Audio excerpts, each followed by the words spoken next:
Sports training की जो cycles होती हैं, इसका मतलब क्या होता है, हमने स्पोर्ट्स ट्रेनिंग का मतलब देखा था कि जहां पे हम कोशिश करते हैं एक साइंटिफिक और एक प्लान तरीके से किसी एथलीट की पीक परफॉर्मेंस या फिर हाईएस्ट परफॉर्मेंस को अचीव करना।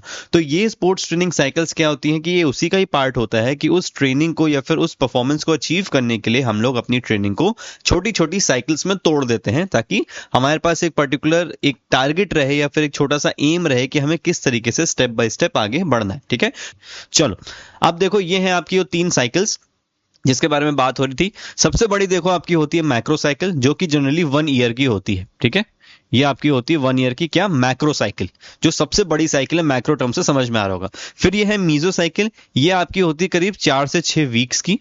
ठीक है, और ये है आपके माइक्रो साइकिल्स, ये आपके जनरली 1 हफ्ते तक के होते हैं। ठीक है, 1 वीक आप इसको बोल सकते हो, या फिर ये कुछ डेज की भी होती है, 7 से 8 दिन, 7 से 9 दिन, 7 से 10 दिन, ऐसी भी ये होती है। और फिर ये आपके माइक्रो साइकिल के अंदर है ट्रेनिंग डेज, जिसको आप सेशंस भी बोल सकते हो। ठीक है, अब इसमें मैंने आपको बताया था कि मैं एक आपको और बताऊंगा, तो इसमें एक आप जोड़ सकते हो अपने आंसर के हिसाब से, ओलंपिक प्लान। ठीक है, ओलंपिक प्लान, ओलंपिक कितने सालों में होता है, 4 साल में होता है, तो एक ओलंपिक प्लान भी 4 साल का आपका होता है। और इस ओलंपिक प्लान के अंदर आपके कितने माइक्रोसाइकिल आ जाएंगे, इंटू 4, कितने हो गए, एक माइक्रोसाइकिल 1 साल का, 4 माइक्रोसाइकिल 4 साल, यानी कि वो एक ओलंपिक प्लान आपका बनाता है। तो इसको भी आप लिख सकते हो कि ओलंपिक प्लान जैसा भी एक